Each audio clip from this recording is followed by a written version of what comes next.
প্রতিদিনের মতো আজও শীতলের দোকানে বসে আড্ডা দিচ্ছি। আরে ভাই, চা আর সিগারেট পেলে মন খুশি। উফ আল্লাহ, এমন দিন যেন প্রতিদিন আসে। সাথে রোমান আর সিয়াম তো আছেই। শালারা না থাকলে নিজেকে বড্ড একা একা মনে হয়। আমি রাস্তার পাশে দাঁড়িয়ে সিগারেট হাতে নিয়ে চায়ের কাপে চুমুক দিচ্ছি। দূরে দেখি একটা মেয়ে আমার দিকেই এগিয়ে আসছে। আমি দেখে কিছুটা অবাক হলাম। আমার দিকে আসে কেন? আস্তে আস্তে আমার দিকে এসে সাইড কাটিয়ে চলে গেল।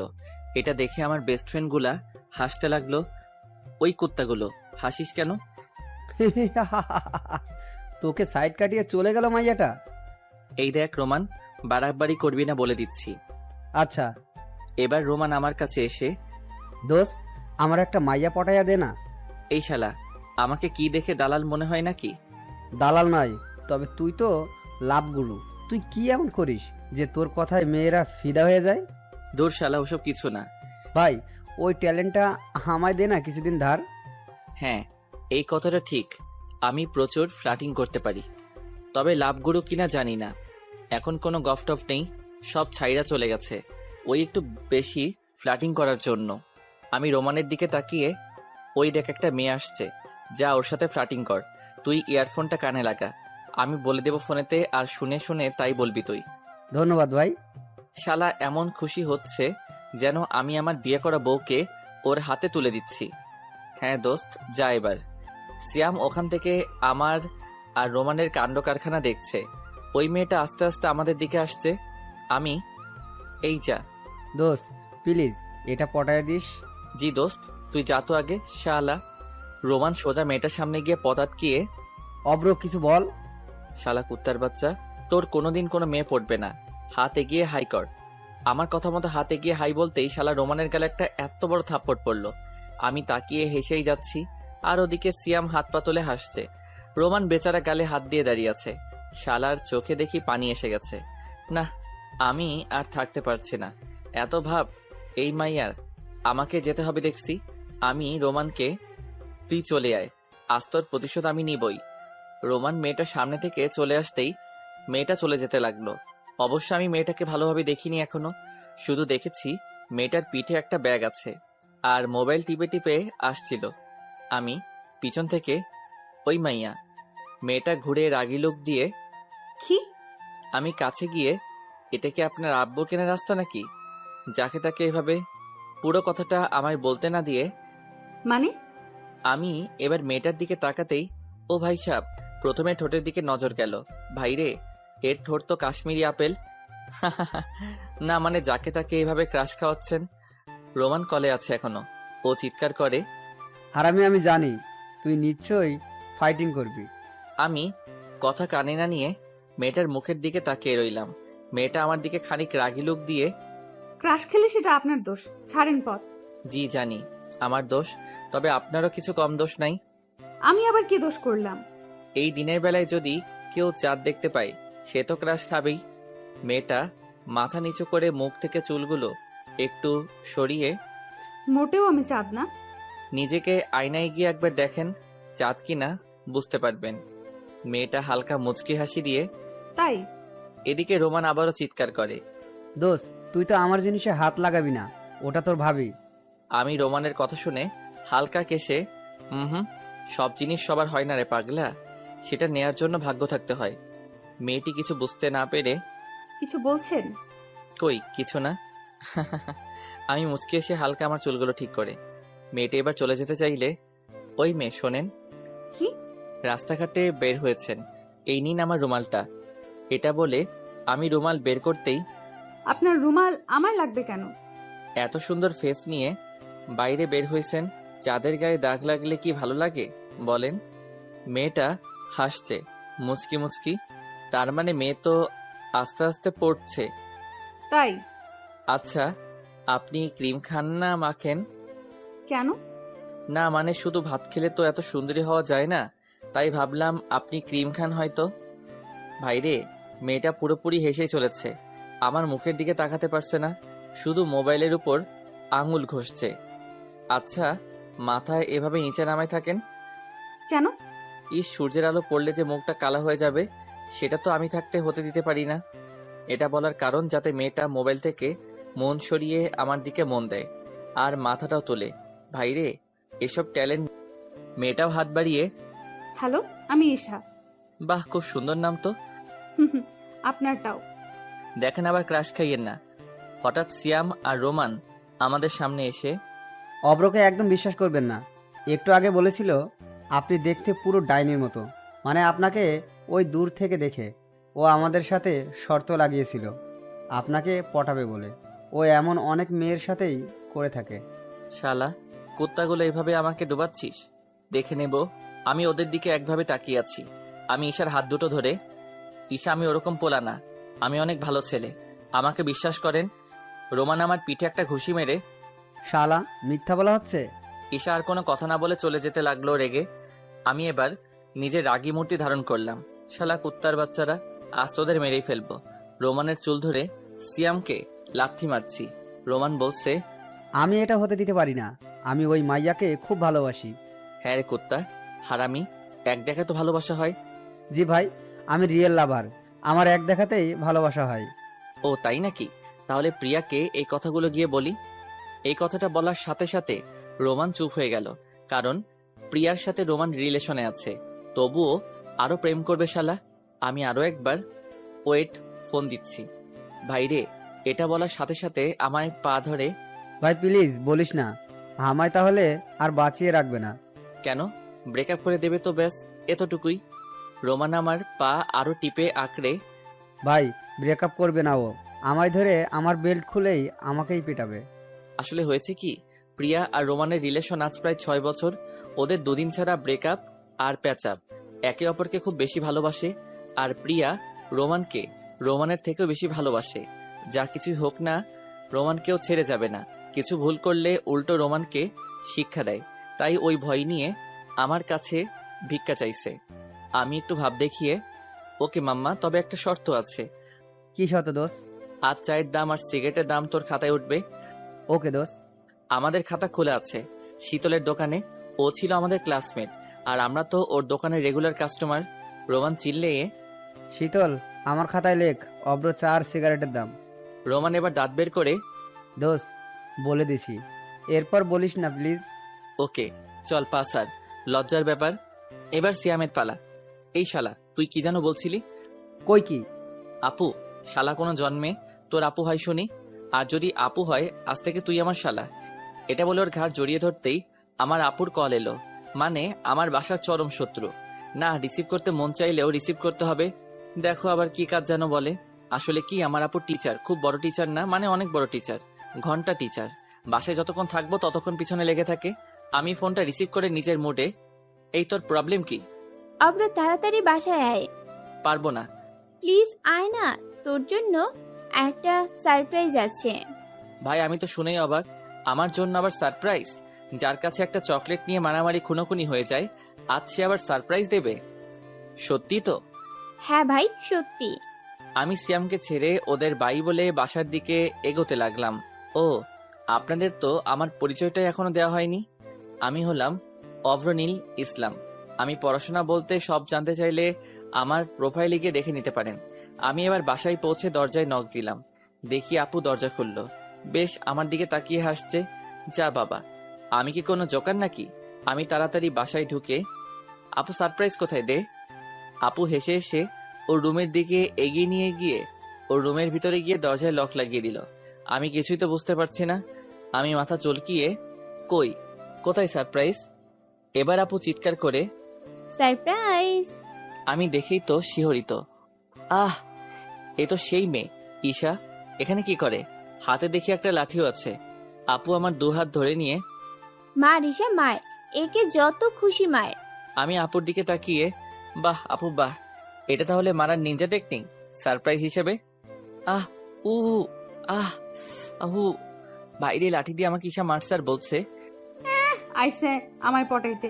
ভাগ্যি সেই বাসার দেয়ালে আপনার হিরো আলম মার্কা বডির ফটো দেখে চিনতে পারলাম। শালা, তার মানে আমার ফটোই কাল করেছে। আজ থেকে কোনো ফটো রাখবো না। অবশেষে আমার মারা বন্ধ করে আমায় বিছানায় বসিয়ে দিল আপু।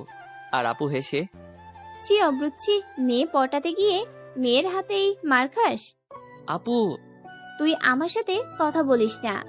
আপু আমায় এইভাবে অপমান করলো তো মেয়ে পটানো নিয়ে আমি এই মাইয়ার এই পটিয়ে প্রেম করব, সাথে বিয়েও। ঈশা হাসছে খুব আমায় মেরে। আমি ঈশার কাছে গিয়ে হেসে নাও ফাঁসার আগে। মার খেয়েও এখনো কথা বলছে। জি বলতেই পারি। আর আপনি কে? আমার বাসায় কি করেন? আমি আপনার নিউ স্টুডেন্ট। শালা এমন করে বলছে এটা যেন ওর বাসা। আপুর স্টুডেন্ট মানেই তো একটা প্লাস পয়েন্ট। প্রতিদিন আমাদের বাসায় আসবে। আপু এবার আমাকে তুলে ও রুমের বাইরে ছুঁড়ে ফেলে দিল। বাহ বাহ বাহ, দরকার শেষ। আমিও কে সেটাও শেষ। আমি চিৎকার করে আম্মু, আম্মুর কাছে গিয়ে কান্নার অভিনয় শুরু করে দিলাম যাতে আম্মু আপুকে একবার বকা দেয়। সন্ধ্যায় শুনলাম নাকি আব্বুর এক বন্ধুর ছেলের বিয়ে। হঠাৎই কাল বিয়ে।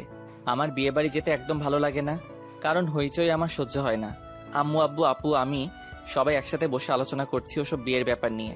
আব্বু, অভ্রের আম্মু, অভ্র তো যাবে না বলছে। আপু তখন হ্যাঁ আব্বু, সে তো যাবে না, তার তো কারণ আছে।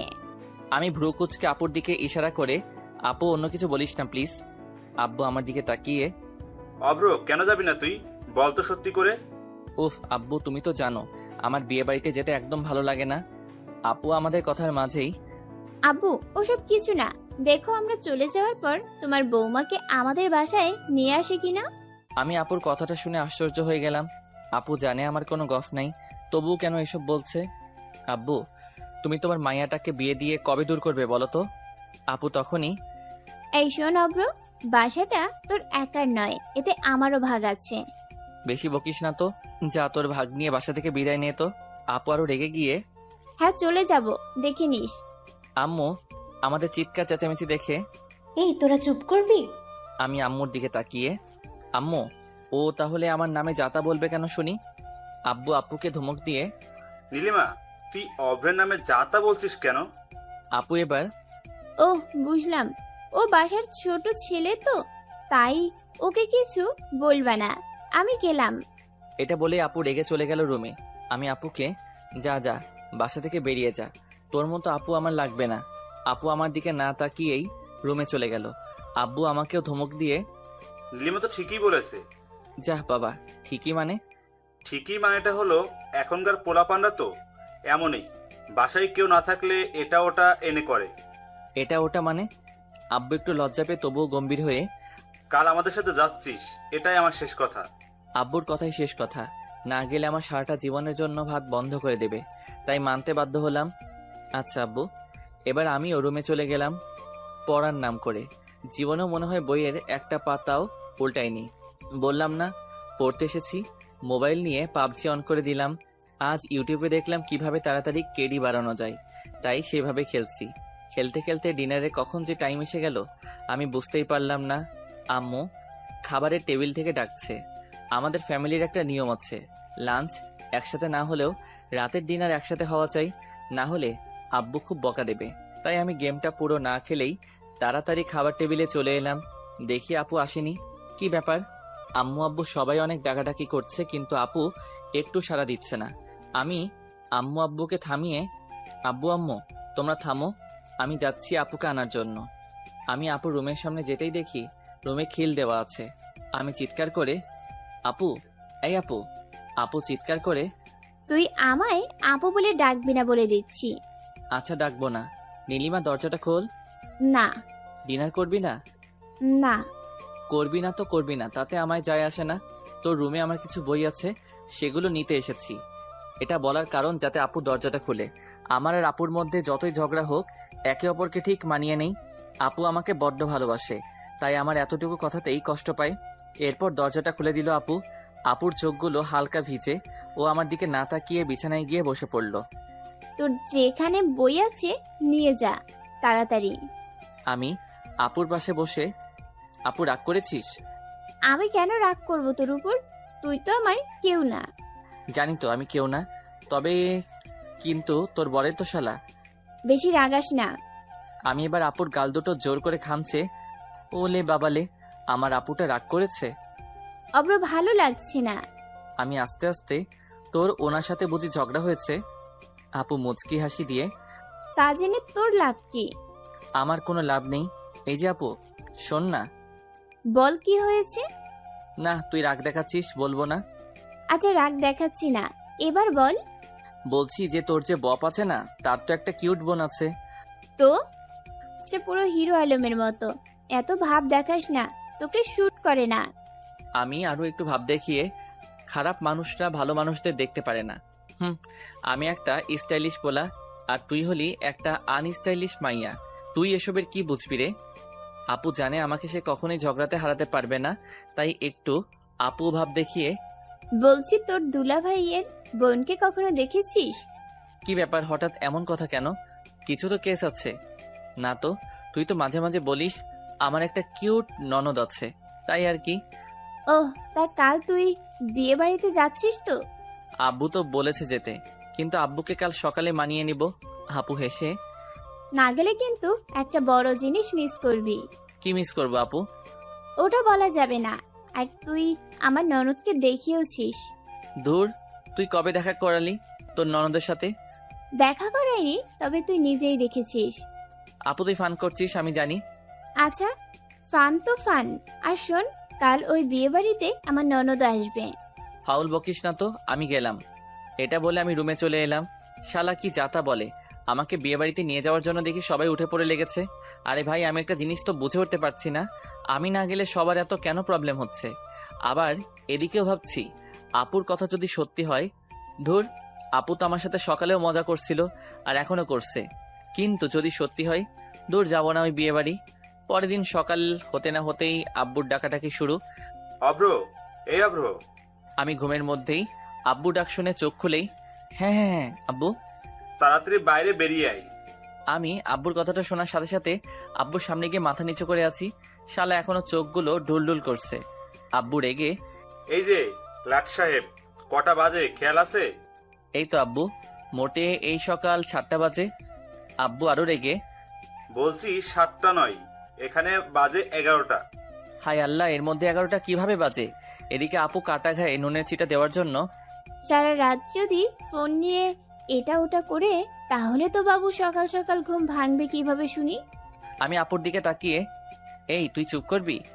আব্বু এতে আরো রেগে গিয়ে, অভ্র, তোর দেখি দিন দিন আরো বেশি সাহস বেড়ে যাচ্ছে। বড়দের সাথে কিভাবে কথা বলতে হয় তুই জানিস না? তাড়াতাড়ি রেডি হয়ে বেরিয়ে আই, আমরা ওয়েট করছি তোর জন্য। এটা বলে ওরা সবাই চলে গেল। না, আর আব্বুকে ম্যানেজ করা গেল না। এবার কিছু বলতে গেলে আরো বকা দিবে। এর থেকে বেটার ওদের সাথে চলে যাওয়াটাই। আমি রেডি হয়ে বেরিয়ে এলাম। আম্মু আর আপু, অব্র, আজ তোকে হেব্বি সুন্দর লাগছে তো, কিন্তু পাঞ্জাবি পরলে আরো বেশি ভালো লাগতো। এই তোমরা বেশি বকো না তো, ভালো লাগে না। যা পড়েছি তাতেই খুশি থাকো। আপু এবার, যেটা সত্যি সেটাই তো বলছিলাম। এই দেখ আপু, কাটা খায় নুনের ছিটা দেওয়ার অভ্যাসটা তোর এখনো গেল না, তাই না? আর হ্যাঁ, আমি কি বিয়ে করতে যাচ্ছি নাকি যে আমাকে পাঞ্জাবি পরতে হবে? হ্যাঁ ঠিকই, তুই বিয়ে করতে যাচ্ছিস না, তবে নিশ্চয়ই মেয়ে পটাতে যাচ্ছিস। আমি আম্মুর দিকে আঙুল তোলে, আম্মু একে থামাতে বলবে প্লিজ। আম্মু আমাদের ধমক দিয়ে, এই তোরা থামবি? লোকে দেখলে কি বলবে? তোরা এত বড় ছেলে মেয়ে, এখনো সেই ঝগড়াটা গেল না। ওখানে গিয়ে একদম তোরা কাছাকাছি থাকবি না। আপু মুখ বাঁকিয়ে, ওর সাথে থাকতে আমার বইয়েই গেছে। আমিও সানগ্লাসটা চোখে নিয়ে, কুত্তাদের কাছে কখনো শেড থাকে না, বুঝছো আম্মু? আপু রেগে গিয়ে, আম্মু! এবার আমরা গাড়িতে রওনা দিলাম। ঠিক বিয়ে বাড়িতে এসে পৌঁছালাম। বাহ, বেশ, বাসাটা তো সাজিয়েছে। মিষ্টি মুখ করে যে যার মতো ঘুরতে লাগলো। শালা আমি একা, কিছু করার নেই, তাই আমি ভবঘুরের মতো এদিক ওদিক ঘুরছি। দূর, আর ভালো লাগছে না, যাই একবার ছাদে। আমি এবার সিঁড়ি বেয়ে উঠছি। রেলিংয়ে ফুলের মালা দেওয়া আছে। আমি চারদিকে তাকাতে তাকাতে যাচ্ছি, হঠাৎ একজনের সাথে ধাক্কা খেয়ে আমি তার উপরে পড়ে গেলাম। আমি ভালো করে দেখতে, আরে এ তো ঈশা। এখানে কি করে? মেয়েটা শাড়ি পরেছে, উফ কি অসাধারণ লাগছে। ঈশা চোখ বন্ধ করে দিয়েছে পড়ার সাথে সাথেই। আমি এবার উঠে পড়লাম, কারণ চারিদিকে অনেক লোকজন আছে। ঈশা চোখ খুলতে আমার দিকে কটমট করে তাকিয়ে রইল। আমি ভয়ে ভয়ে, সরি আমি দেখিনি, আমি মাপ চাইছি। ঈশার রাগী লোকটা হঠাৎ চেঞ্জ হয়ে একটা মিষ্টি হাসি দিয়ে, ইটস ওকে, আমি ঠিক দেখিনি। ও আচ্ছা, তাহলে আসি। চলে যাওয়াটা বেটার, নয়তো ঈশা আবার কোনো কিছু নিয়ে সিন ক্রিয়েট করতে পারে। এসেছে মানে এই নয় যে আমায় ছেড়ে দিয়েছে, হয়তো এখানে কিছু করতে চায় না। কিন্তু এই মেয়ে এখানে কি করে? তবে হয়তো কোনো আত্মীয়। আমি ছাদে গিয়ে দেখলাম অনেকগুলো মেয়ে একসাথে বসে গল্প করছে। আমি অত মেয়েকে একসাথে দেখে খুব লজ্জা পেয়ে গেলাম। আমি ওদের সাইড কাটিয়ে চলে যাচ্ছিলাম, ঠিক তখনই পিচ্ছি পণ্ডিত আপনি, তাই না? আমি সাথে সাথে পিছন ফিরে দেখলাম অনেকগুলো মেয়ে আমার দিকে তাকাচ্ছে। আমি লজ্জা পেয়ে, জি বলুন। সাথে একটা মেয়ে উঠে এসে, হাউ সুইট, আমি ভাবতে পারিনি আপনার সাথে আমার কখনো দেখা হবে। হাই, আমি তিশা। হ্যালো আমি। বলতে হবে না, জানি, অফরনীল। ও গুড, তা আপনি কি করেন? তেমন কিছু না, ওই স্টাডি আর কি। আর আপনিও স্টাডি করেন জানি। আপু একটু হেসে, আপনি তো দেখি আমার মোটামুটি সব ইনফরমেশনই জানেন। মোটামুটি নয়, প্রায় সবটাই। তা এটা কি আপনার কোনো রিলেটিভের বাসা নাকি? জি না, তবে এটা আমারই বাসা। মানে? জি, যার বিয়ে হচ্ছে সে আমার ভাইয়া। ও মাই গড, আমি হলাম আপনার আব্বুর ফ্রেন্ডের ছেলে। ও, মিট মাই ফ্রেন্ড। সবার নাম বললো, সবাই হাই হ্যালো করলো। তার মাঝে আরো কিছু পাটিকা ছিল আমার গল্পের। তিশা আমাকে সবার মাঝে বসিয়ে দিল। খুব ভয় লাগছে, এখন শালা একসাথে এত মেয়ের মাঝে আমি। খুব লজ্জাও লাগছে। আপনারা বসেন, আমি একটু আসছি। রুমা নামের একটা মেয়ে। এটা তো হচ্ছে না পিচ্ছি পণ্ডিত মহাশয়, আপনাকে একটা গল্প আজ শোনাতেই হবে। আমি আবার আসছি তো। শালা একবার বের হতে পারলে বাঁচি। তখন থেকে এরা মাথা খেয়ে নিচ্ছে। গল্প শোনাতে বলো। কেন? উফ, মাইনাসে যেতে হবে তো। মেয়েগুলো সবই লজ্জা পেয়ে। ওকে, তাড়াতাড়ি আসেন কিন্তু। আমি এবার ওদের থেকে উঠে সিঁড়ির কাছে আসতেই হঠাৎ আমাকে দেওয়ালে ঘেঁষিয়ে কলারটা মুঠোর করে ধরলো। চোখ তুলে তাকাতেই দেখি ঈশা রাগে সাপের মতো ফোঁসফোঁস করছে। খুব হাসাহাসি হচ্ছিল তাই না? কই না তো। মিথ্যা। তার কটা খেয়ে পটালেন মিস্টার অভ্র? আরে কি যাতা বলেন। সেটাই, বিয়ে বাড়িতে এসেছেন, ভালোভাবে থাকবেন। যদি কোনো মেয়ের দিকে চোখ তুলে তাকান, আপনার এই চোখ দুটো আর রক্ষা পাবে না। এটা বলে আমার কলার ধরে সিঁড়ি থেকে নিচে নামিয়ে আনলো। একবারে নিচে নয়, নিচে আসার কিছুটা আগে আমার কলার ছেড়ে দিয়ে আমার দিকে আঙুল তুলে রেগে একদম না কিন্তু। আবার একটা হাসিও দিয়ে লজ্জা পেয়ে চলে গেল। এরকম ব্যাপারে রহস্য কি? আমি কিছুই বুঝতে না পেরে সোজা ওই বাসা থেকে বাইরে বের হয়ে সামনে একটা চায়ের দোকানে গিয়ে বসলাম। চায়ের দোকানের সামনে দেখি তিশাদের বাসার ব্যালকনি। আমি চায়ের কাপটা হাতে নিয়ে চুমুক দিয়ে ওই ব্যালকনির দিকে তাকাতেই দেখি অনেক মেয়ের মাঝে ঈশা হাসাহাসি করছে। আমি তাকিয়ে ঈশার হাসিটাকে দেখছি। মেয়েটা একে তো শাড়ি পরেছে, তাতে এক কথায় অসাধারণ লাগছে। আবার ওর মায়াবী হাসিটাও যেন আমার আকৃষ্ট করছে। মেয়েটাকে আজ মনের চোখে প্রথম দেখছি। পুরাই আমার স্বপ্নের রাজ্যে কোন এক রাজকুমারী, যাকে পেলে মনে হয় আমার জীবনের কোনো সুখের অভাব থাকবে না। একটা মিষ্টি মায়াবী মেয়ে, দেখতো মাশাআল্লাহ মেয়েটা। হঠাৎ ঈশার চোখ আমার দিকে পড়তেই হঠাৎ রেগে একটা ঘুষি দিল। আমি সাথে সাথে ওখান থেকে চোখ সরিয়ে আমি যেন ওদিকে তাকিয়েছিলাম না, ওরকম ভাব করছি। চায়ের দোকানে কিছুক্ষণ বসে মোবাইল টিপাটিপি করে তিশাদের বাসায় গেলাম। দেখি জামাই খুব হাসি খুশি। হ্যাঁ, সে তো থাকবেই বিয়েতে। সে তো আর জানে না আস্তার হালাল করা হবে। প্রায় দুপুর হতে চলল। আব্বু আম্মু কিংবা আপু কাউকে দেখতে পাচ্ছি না। সেই তখন আসার পর থেকে হঠাৎ আপু কল দিল আমায়। অভ্র, তুই কোথায়? এই তো, এই বাসার সাইডে। তুই বাসার গেটের কাছে আয়। কেন, কোনো প্রবলেম হলো নাকি? না, লাঞ্চ করবি না? ও আচ্ছা, আমি আসছি। এবার আমি আপুর সাথে খাবার খেতে গেলাম। আপু আর আমি পাশাপাশি বসে আছি, আর সামনের দুটো সিট খালি আছে। হঠাৎ ঈশা আর ওর সাথে অন্য একটা মেয়ে আমাদের সামনে এসে, নীলিমা ম্যাম, বসতে পারি? আপু হেসে, অবশ্যই বসো। ঈশা আমার সামনে বসলো, আর ওই মেয়েটা আপুর সামনে। বসার পরেই মজা শুরু হলো। ঈশা মুচকি হাসছে আমার দিকে তাকিয়ে, আর নিচে ওর পা দিয়ে আমার পায়ে স্পর্শ করছে।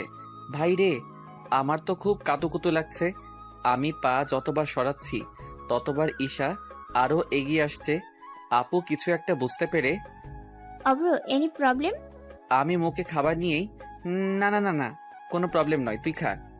ঈশা হালকা হেসে আপুর দিকে তাকিয়ে, ম্যাম, আপনার ভাই এখনো সোজা হয়েছে নাকি আবার মেয়ে পটাচ্ছে? আপু হেসে হেসে, ঈশা, তুমি বাদ দাও। ওকে কি পছন্দ করবে শুনি? আমি আপুর দিকে তাকিয়ে, আপু বাড়াবাড়ি হচ্ছে কিন্তু। ঈশা আমার দিকে রাগী লুক দিয়ে, চুপ। আমি ঈশার দিকে তাকাতেই আমি মাথা নিচু করে খাবার খাওয়া শুরু করলাম লক্ষ্মী ছেলের মতো। আপু আমাকে দেখে হাসছে, আর সাথে ঈশাও।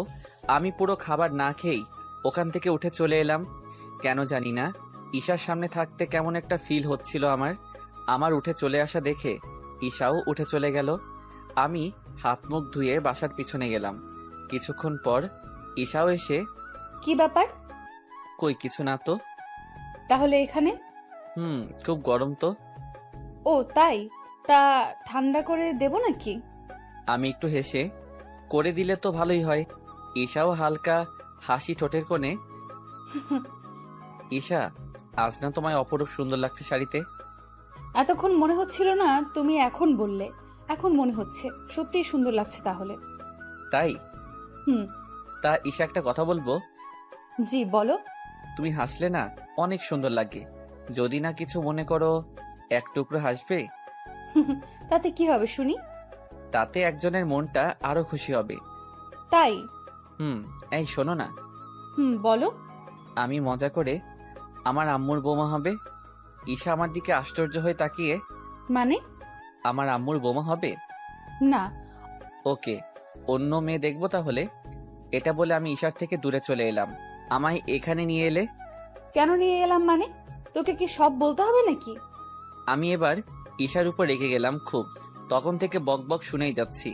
আমি চোখ রাঙিয়ে, ওই তোর ব্যাপার কি বলতো? ঈশা কিছুটা ভয় পেয়ে, কই কি ব্যাপার? তাহলে আমায় এভাবে একলা এখানে নিয়ে এলে কেন? এমনি।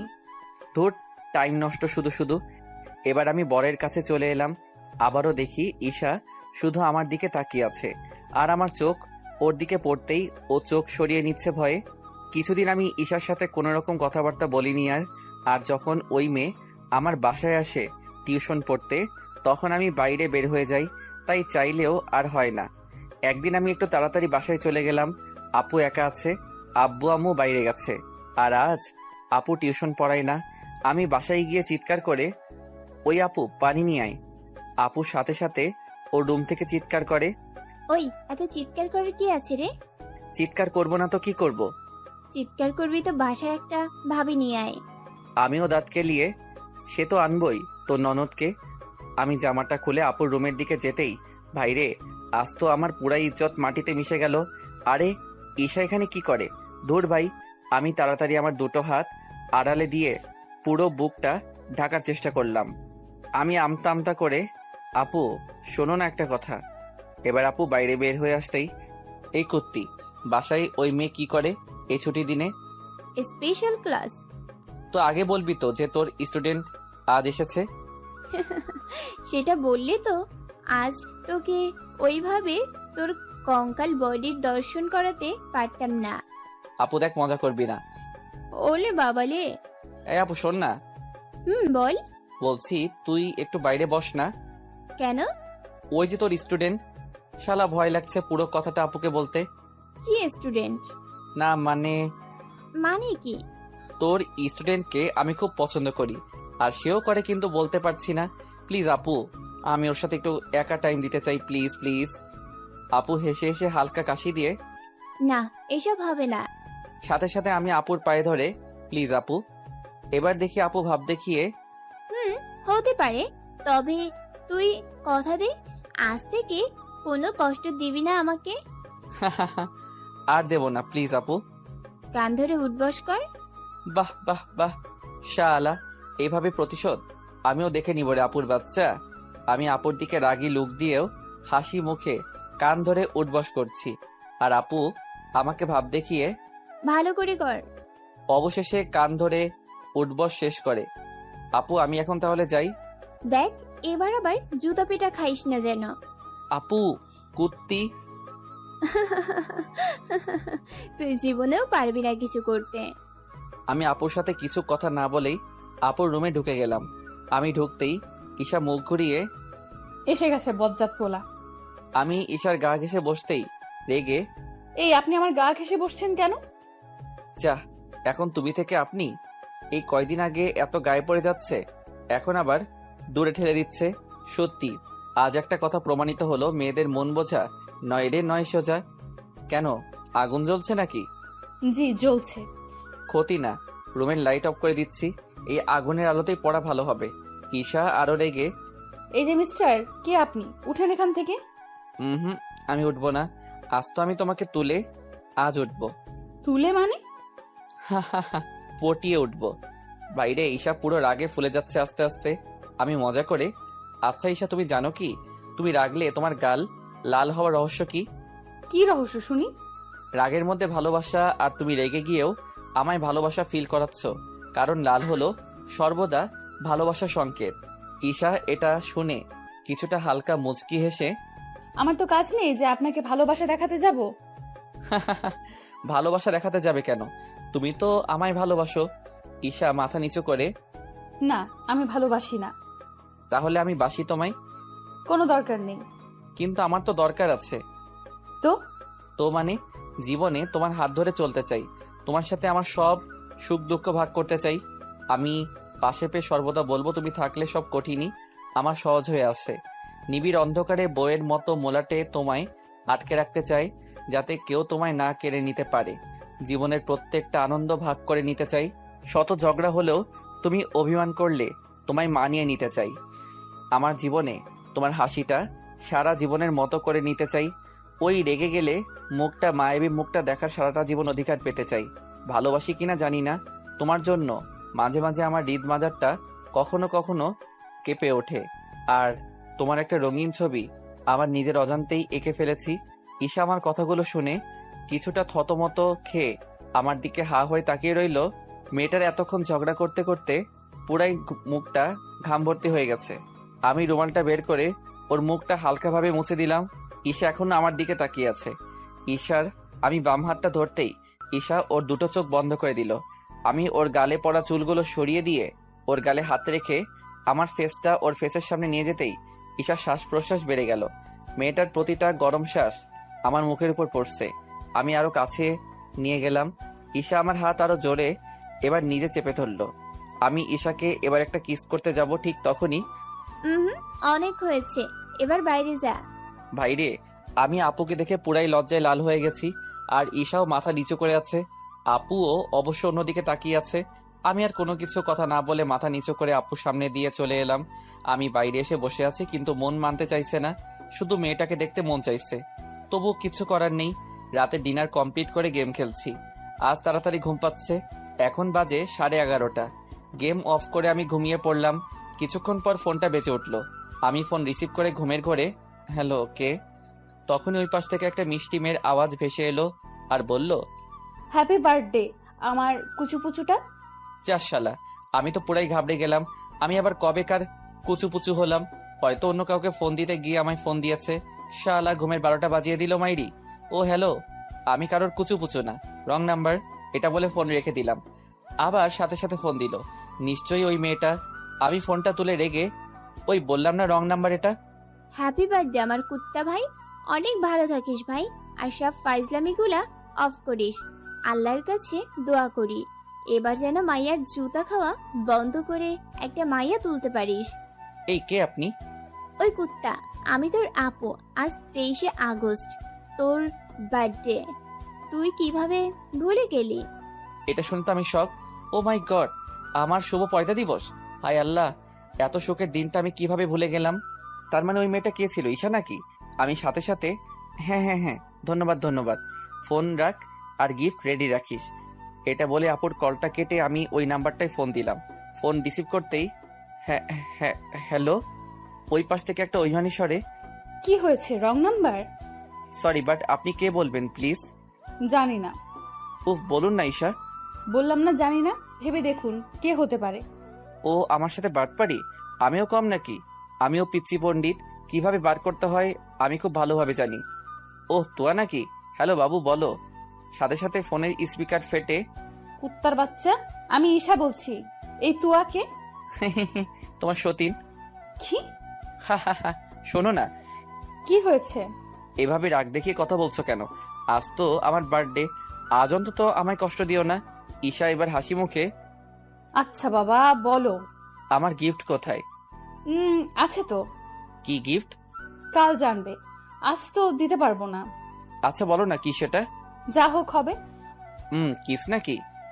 ঈশা হালকা ফিসফিস করে হেসে, অব্র, তোমার আপুই ঠিক বলতো আগে।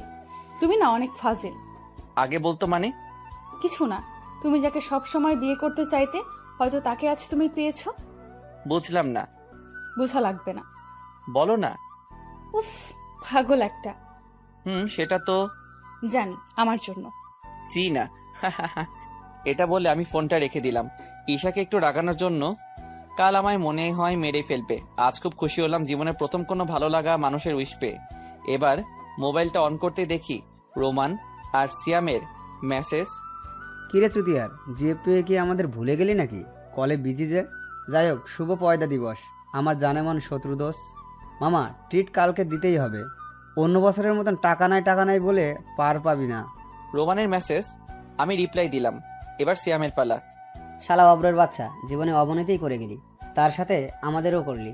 হ্যাপি বার্থডে দোস, খুব ভালো থাক আর সব সময় আমাদের পাশে থাক। Love you those. রিপ্লাই দিলাম সিয়ামের মেসেজ। এবার এরা দুজন আমার কলেজের বন্ধু, যাকে বলে বেস্ট ফ্রেন্ড। কলে পাইনি বলে অনেক হয়তো কষ্ট পেয়েছে। যাই হোক, কাল সকালে মানিয়ে নেব। সকালে ঘুম থেকে উঠতেই আপু, অব্র, ঈশার সাথে একবার মিট করতে হবে।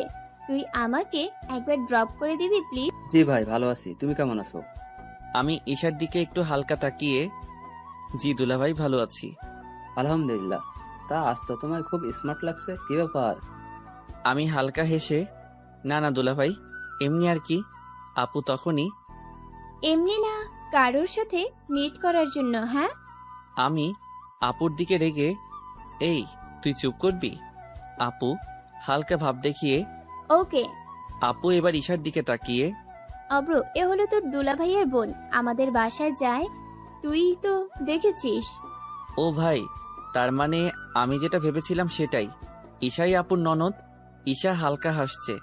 সামনে দুলাভাই আছে, তাই আমি কিছু না বলে আপুকে এক চোখ মেরে ইশারা করলাম। অব্র, কিছু বলবি? না মানে, তোরা কোথাও যাবি নাকি? জি ভাই, একটু ওদিকে যাব। তুমিও যাবা নাকি? না না, আমি যাব না, তোমরা ঘুরে আসো।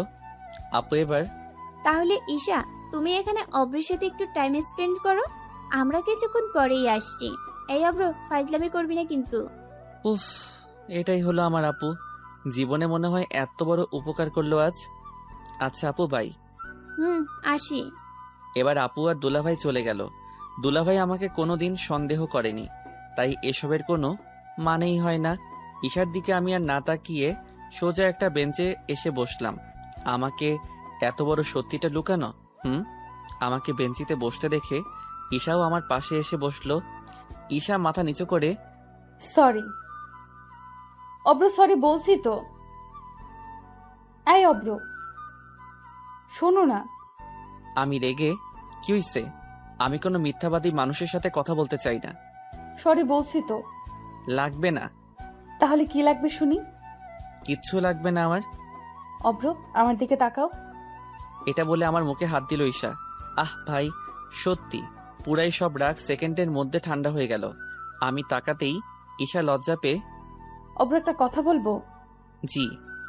অব্র, আজ তোমায় খুব স্মার্ট লাগছে। তাই নাকি? হুম। এটা বলে আমি এদিক ওদিক তাকাতে লাগলাম। এটা দেখে ঈশা আরো রেগে গেল।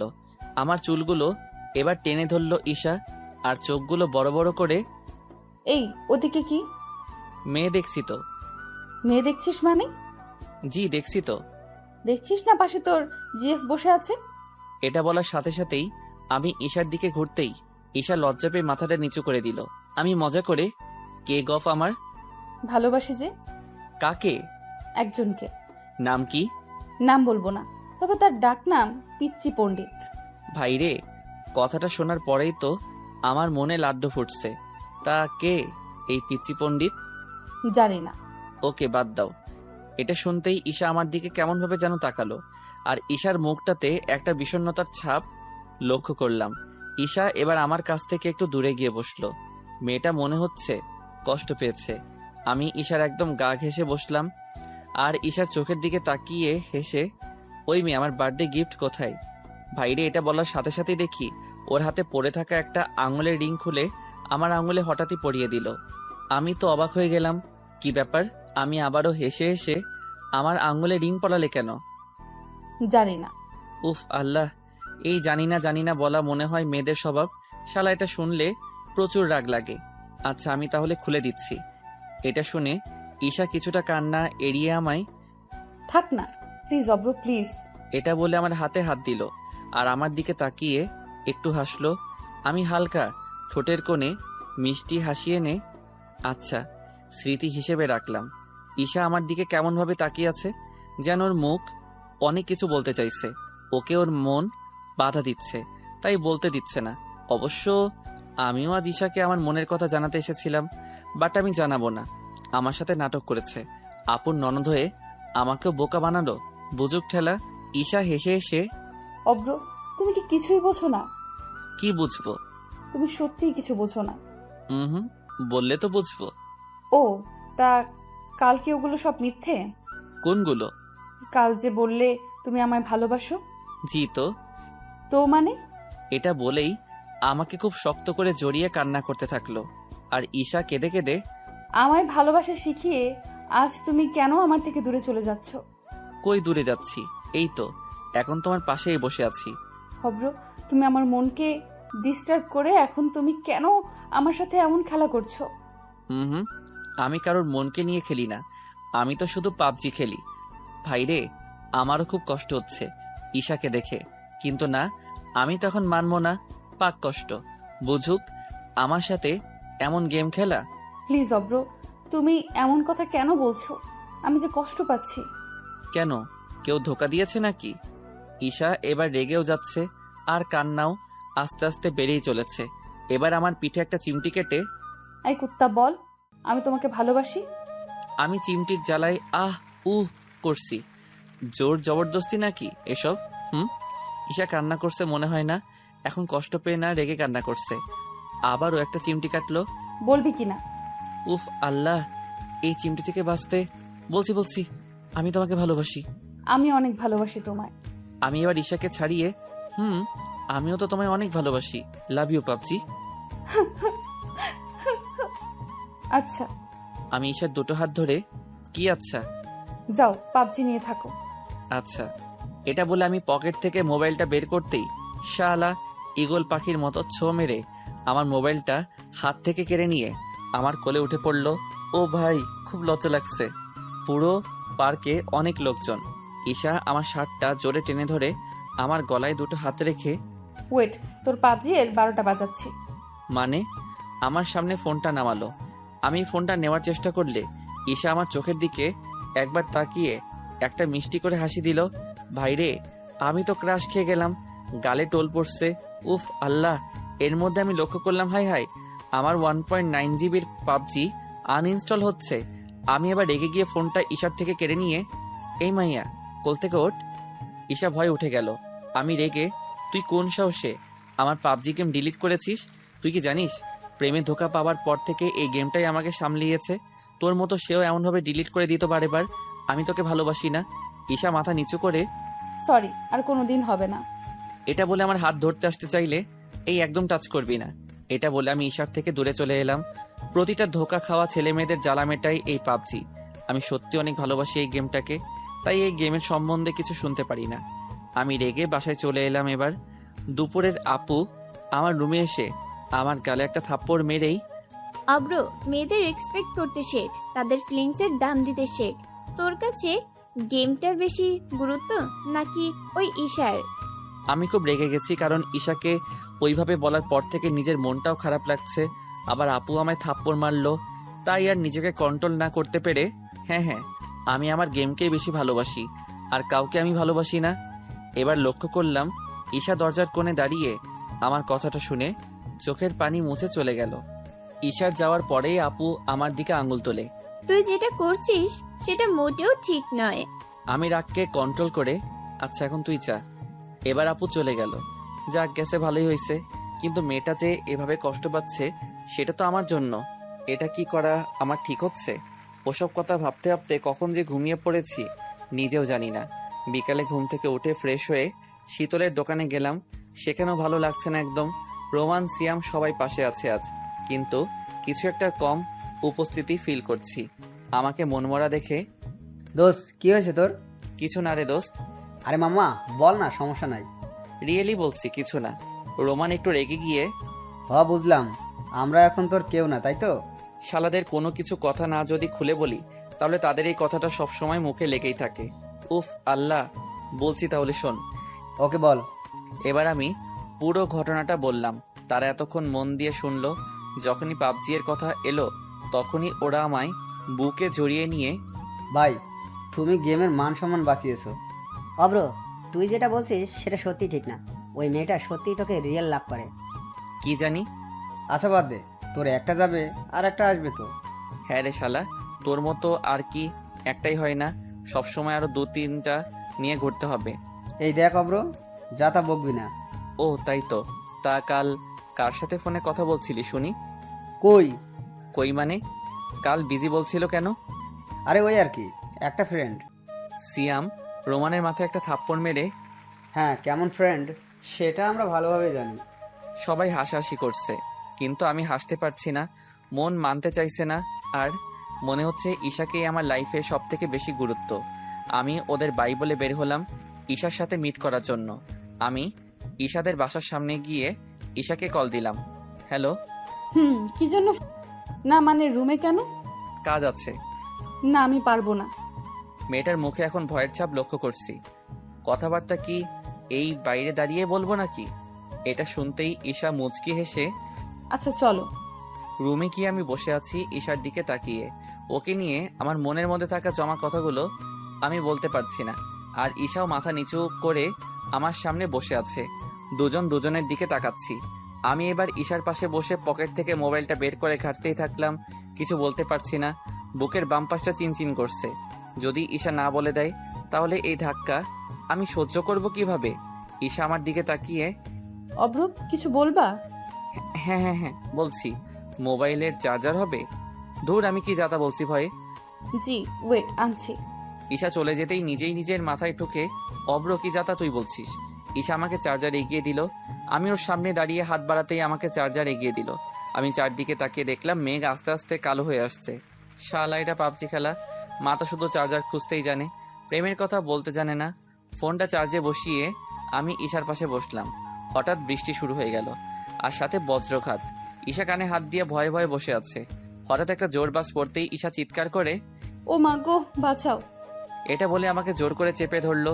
ঈশা থরথর করে কাঁপছে ভয়ে। আমি আছি, কিছু হবে না, ছাড়ো আমায়। না না, ভয় করছে, প্লিজ ছাড়ো না আমায়। এটা বলেই ঈশা আমার দিকে তাকিয়ে লজ্জা পেয়ে গেল, আবার আমার বুকেতে মাথা লুকিয়ে নিল। যত বেশি করে বাজ পড়ছে তত ঈশা ভয়ে আমায় আরো চেপে ধরছে। আমিও ঈশাকে খুব জোরে চেপে ধরছি। আমি ঈশাকে আবার ছাড়াতে চাইলে বলছি না আমাকে ছাড়বা না?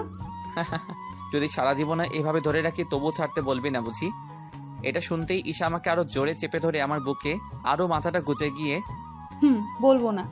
ঈশা এবার আমার মুখের দিকে তাকাতেই ওর মুখে একটা বিদ্যুৎ চমকানোর আলো পড়তেই আমি আমার হাত ওর মুখে ঢেকে দিতেই ঈশা হেসে ভয় করো না, কিচ্ছু হবে না আমার। সত্যি আমি ভয় পেয়ে গিয়েছিলাম। একটা মানুষকে হারানোর ভয় তো তখনই হয় যখন মন তাকে পুরোপুরি মেনে নেয়। কেন? তুমি আজ পাশে আছো তাই। তাই? হুম। ঈশা, আমি তোমায় ভালোবাসি। এটা শুনে মেয়েটা পুরাই আত্মহারা হয়ে গিয়ে খুশিতে সত্যি? আমিও ভালোবাসি। আবার একটা বাজ পড়তেই ঈশা আমায় চেপে ধরতেই হায় লাগে 440 ভোল্ট। আমি ঈশার কোমরে হাত দিতেই ঈশা কিছুটা ঘাবড়ে গিয়ে অব্র, ভয় করছে এখন খুব। কেন? জানি না তো। বুঝলাম বাজ পড়ছে বলে। ওই জন্য না। তবে ঈশার কোমরে হাত দিয়েছি তার জন্য বলছে আমি শিওর? জানি না। আমি ঈশাকে কোলে তুলে এবার ওর বিছানায় তুলতেই ইলেকট্রিক চলে গেল। পুরো বাসা এখন অন্ধকার। ও আমায় ছাড়িয়ে ওয়েট, এমার্জেন্সি আনছি। আমি মুচকি এসে ধুর পাগলি, কাজ তো ফ্ল্যাশ লাইটে হয়ে যাবে। ঈশা কিছু বুঝতে না পেরে মানে? বুঝতে হবে না, কাছে আসো তো। আমি এটা বলেই আমি ওকে বিছানায় ফেলে আমি ওর উপর চেপে গেলাম। অন্ধকারে কিছুই দেখতে পাচ্ছি না, তবুও এখন যা খুশি দুষ্টামি করতে পারি আমি। আস্তে আস্তে আমার বাম হাতটা ঈশার পেটের উপর রাখতেই ঈশা লজ্জা পেয়ে মনে হয় আমার হাতটা চেপে ধরে। এই ফাজল, ছাড়ো। না, ছাড়বো না। ছাড়ো না, কাতুকুতু লাগে। ওকে, তাহলে আর একটু নিচে হাত নিয়ে যাই। ঈশারও লজ্জা পেয়ে কুত্তা বিলাই হারামি, আজ মারবো কিন্তু তোমায়। মারাও তো সহজ আর কি, দেখবা। এটা বলেই উল্টে ঈশা আমার উপর চেপে আমার শার্টের বোতাম খুলতে লাগলো। এই ইজ্জত নিবা নাকি? নিব তো। আমি তো শুনেছি শুধু ছেলেরা ইজ্জত নিতে পারে। কেন, মেয়েরা পারে না বুঝি? কি জানি, তবে আমি ইজ্জত হানি করতে পারবো না। আমার ইজ্জত অনেক দাম কিন্তু। ঈশা আমার দুটো হাত চেপে ধরে আমার বুকে মাথা রাখে। ওই কুত্তা, এই জায়গাটা আমার নামে আজ থেকে রেজিস্ট্রি করে রাখলাম। অন্য কেউ পেলে কিন্তু খবর আছে। তাই? জি, আর হ্যাঁ, অন্য মেয়ের দিকে তাকানো তো দূরের কথা, নামও যদি আনিস তোকে মেরে ফেলবো। এই তুই তুকারি কেন? যা খুশি করব। আইসে যা খুশি করার, দাঁড়া দেখাচ্ছি মজা। আমি ঈশাকে আমার নিচে ফেলে আমি ওর পেটে হাত দিয়ে এই জায়গাটা আজ থেকে রেজিস্ট্রি করে রাখলাম। এই জায়গাটাতে আমাদের দুজনের ফসল উৎপাদিত হবে। কুত্তা, তোর মুখে বুঝি কিছুই আটকায় না? না, এই চলো না আজ একটু রোমান্স করি। পিচ্ছি পণ্ডিত আবার রোমান্টিক হবে আজ? তো সমস্যা কি? জি জনাব, সমস্যা আছে। কি সমস্যা? যদি কিছু হয়ে যায়? কি হবে? জানি না। কেন জানো না? আমি এবার ঈশাকে একটা কিস করলাম। ঈশা আমাকে ঝাপটে ধরে নিল যেন আমায় ওর বুকের সাথে আমায় পিষে মারতে চায়। আমি খালি গায়ে আছি, ঈশা ওর নখ দিয়ে আমাকে খামচে ধরেছে আর মাঝে মাঝে হেসে বলছে, কুত্তা, যদি ছেড়ে যাও না তোমার খবর আছে। আমিও মজা করে বললাম জমিতে চাষ করতে দাও, তাহলেই যাব না। ঈশা আবারও আমার বুকে কিল ঘষি মারতে লাগলো। বাইরে এখনো ঝমঝম বৃষ্টি পড়ছে। ঈশা কেমন আস্তে আস্তে গরম হয়ে আসছে, আমায় আরো জোরে চেপে ধরেছে। ওর শরীর থেকে এখন যেন কেমন আলাদা কেমন ফিলিংস আসছে। আমার পায়ের উপর ওর পা ঘষাঘষি করছে। পরের দিন সকালে ঘুম থেকে উঠে রুমের বাইরে যেতেই দেখি সবাই আমাকে নিয়ে বিভিন্ন রকম সমালোচনা করছে। আমাকে দেখে সবাই মুখ ঘুরিয়ে নিল, কেবলমাত্র আপু ছাড়া। আমি সবার কাছে গিয়ে, কি হয়েছে আম্মু? আব্বু আমার দিকে ঘৃণার চোখে তাকিয়ে রইল। আম্মুও কোনো জবাব দিল না। আমি আম্মুর হাতে হাত রেখে, আম্মু কি হয়েছে খুলে বলবে তো? কারোর কি কিছু হয়ে গেছে না কেউ মারা গেছে? তোমরা এইভাবে বসে আছো যে? এই কথা শুনতেই আম্মুর চোখ থেকে টপ টপ পানি পড়তে লাগলো। আব্বু ঘৃণায়, হ্যাঁ, তুই মারা গেছিস আমাদের মন থেকে। এই কথা শুনে আমার মাথায় বাজ পড়ে গেল। আব্বু আমায় কখনো এভাবে বলেনি। যতই আমি দোষ করি, আব্বুও মাথা নিচু করে দাঁড়িয়ে আছে। আব্বু, আমি কি কোনো ভুল করেছি? না না, তুই কেন ভুল করবি? আমরাই তো ভুল করেছি তোর মতো কুলাঙ্গার ছেলেকে জন্ম দিয়ে। আমি এসব শুনে আশ্চর্য হচ্ছি। মানেটা কি? সকাল সকাল কি শুরু করেছে এটা? আমি আপুর দিকে তাকিয়ে, এই আপু, তোরা এমন ব্যবহার করছিস কেন আমার সাথে? আপু কান্না করতে করতে, জি অব্র, তোর জন্য আজ আমরা সমাজে মুখ দেখাতে পারবো না মনে হচ্ছে। এটা বলে আমাকে আপু মোবাইলটা হাতে ধরিয়ে দিল। আর তাতে একটা ভিডিও চলছে। ছেলেটা, আমি আর মেয়েটার মুখ ব্লার করা। আরও ভালোভাবে ভিডিওটায় চোখ রাখতেই, আরে এটা তো আমি আর ঈশা, কাল রাতের ঘটনা। তবে ভিডিওতে কিভাবে সম্ভব? আমি আপুকে আলাদা একটা রুমে নিয়ে গিয়ে, আপু এই ভিডিও তুই পেলি কোথায়? জি অব্র, তুই এমন একটা কাজ করবি ভাবতে পারিনি। বলবি তো? জানি না কে একটা আননোন নাম্বার থেকে আব্বু আর আমাকে সেন্ড করেছে। কিন্তু কেন? জানি না, তবে এইটা বলছে এই ভিডিও ভাইরাল করে তোকে বদনাম করবে। প্রতিটা কথা শুনে বারবার আমার মাথা কেমন যেন হতে লাগলো। আপু আমি রুম থেকে আসছি, এটা বলেই আমি রুমে এসে বসে পড়লাম। একটা মেয়ে আমায় এভাবে ফাঁসালো, আমি বুঝতে পারলাম না। না, ও ভিডিও করলই বা কেন? তার মানে কি ও আগে থেকে সব সেট আপ করে রেখেছিল? ধুর, কিছুই তো মাথায় আসছে না। আমি আমার মোবাইলটা হাতে নিয়ে ডাটা অন করতেই দেখি ঈশা আমাকেও ওই একই ভিডিও পাঠিয়েছে, যেটা কাল রাতে ওর সাথে হয়েছে। কিন্তু এসবের মানেটা কি? ও কি আমায় ধর্ষক বানাতে চাইছে? কিন্তু ও তো আমায় ভালোবাসে। তবে এসব কেন? এসব কথাগুলো ভেবে নিজে আরো বিরক্ত হয়ে যাচ্ছি। আস্তে আস্তে ঈশার উপর ঘৃণা জন্মাচ্ছে। একটু পর আব্বু এসে, বাসা থেকে বের হয়ে যা। মানে? সি অব্র, সি, তুই এজন্যই সেদিন বিয়ে বাড়িতে যেতে চাইছিলি না, যাতে বাসা ফাঁকা থাকে আর তুই সেই সুযোগ নিস। সি, এখনই আমার বাসা থেকে বাইরে বের হ। আব্বু তুমি ভুল বুঝছো। হ্যাঁ তা বুঝলাম, কিন্তু যেটা বর্তমানে ঘটেছে ভাবতে পারিনি আমার পোলা এমন কাণ্ড করবে। আব্বু তেমন কিছু হয়নি। আব্বু রেগে গিয়ে আমায় রুম থেকে তুলে বাসার বাইরে ঘাড় ধাক্কা দিয়ে বাইরে বের করে দিল। আব্বু আমার দিকে একভাবে তাকিয়ে আছে কিন্তু কিচ্ছু বলছে না।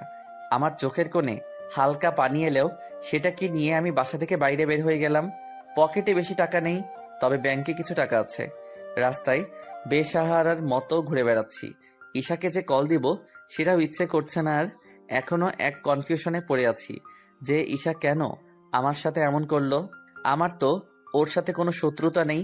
আমাদের মোড়ে বাস স্ট্যান্ডে মাথা নিচু করে বসে আছি। হঠাৎ রোমান এসে আমার পিঠে হাত রাখলো। আমি মাথা তুলতেই রোমান বুঝে গেল আমি প্রবলেমে আছি। রোমান ব্যাগ ট্যাগ নিয়ে হয়তো ওর মেসে ফিরে যাচ্ছে। ও মেসে থাকে এখন। আমি কাঁদতে কাঁদতে রোমানকে জড়িয়ে ধরলাম। বেস্ট ফ্রেন্ড মানেই তাকে পুরোটা জানানো। বেস্ট ফ্রেন্ড মানেই তাকে জড়িয়ে ধরে কান্না করা। বেস্ট ফ্রেন্ড মানেই তাকে সব কথা শেয়ার করা। রোমান আমার চোখ দুটো মুছে দিয়ে, কি হয়েছে দোস্ত, আমায় বল। কিছু না। প্লিজ বল না।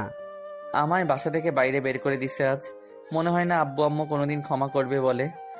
মানে ক্ষমা মানে কি? এই বেটা, ক্ষমা মানে বুঝিয়ে বল।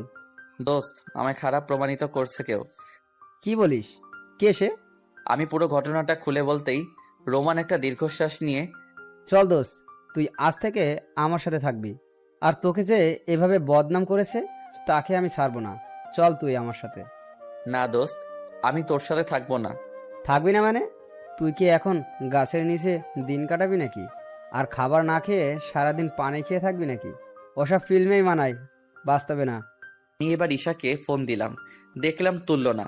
আবার দিলাম, তবুও তুলল না। আবার ফোন দিলাম। ঈশা রিসিভ করতেই আমার বুকের বাম পাশটা কেমন যেন বারবার ধুক ধুক করতে লাগলো। আমি বুকটায় হাত দিয়ে আর এক হাতে ফোনটা কানে নিয়ে দাঁড়িয়ে রইলাম। আর চোখের কোণ থেকে একটা একটা করে পানির ফোঁটা পড়তে লাগলো। ঈশা হাসতে লাগলো। ও হয়তো জানে না এই পরিস্থিতিতে ওর হাসি আমায় কতটা কষ্ট দিচ্ছে। আমি নীরবে কান্না করেই যাচ্ছি, আর ঈশা ওপাশ থেকে হাসছে। আমি এবার নিজের মনকে শক্ত করে, ঈশা, তুমি এমন করার মানে কি? এমন মানে কেমন? ঈশা, এখন কোনো ফান হচ্ছে না, তাই হাসি মজা ভেবেও কথা উড়াবে না প্লিজ। তাই? আমি আরো রেগে চিৎকার করে, শাট আপ। ঈশা আবারও হেসে, তুমি ভেবেছিলে তুমি আমায় কষ্ট দিয়ে পার পেয়ে যাবে। যেদিন আমি শুনেছিলাম আমার থেকে প্রিয় তোমার ওই গেম, সেদিনই আমি ভেবে নিয়েছি তোমার সাথে গেম খেলা সম্ভব, কিন্তু ভালোবাসা সম্ভব নয়। প্রতিটা দিক তোমায় নিয়ে গেম খেলবো, খেলতে না চাইলে জোর করে খেলাবো। শুধুমাত্র এখন আপু আর আব্বুর কাছে ভিডিও গেছে, বেশি বাড়াবাড়ি করলে তোমার প্রত্যেকটা চেনা জানা মানুষের কাছে পাঠিয়ে দেব। তার মানে ঈশা আমার উপর প্রতিশোধ নিচ্ছে। আমার আস্তে আস্তে গলার স্বর বসে যাচ্ছে।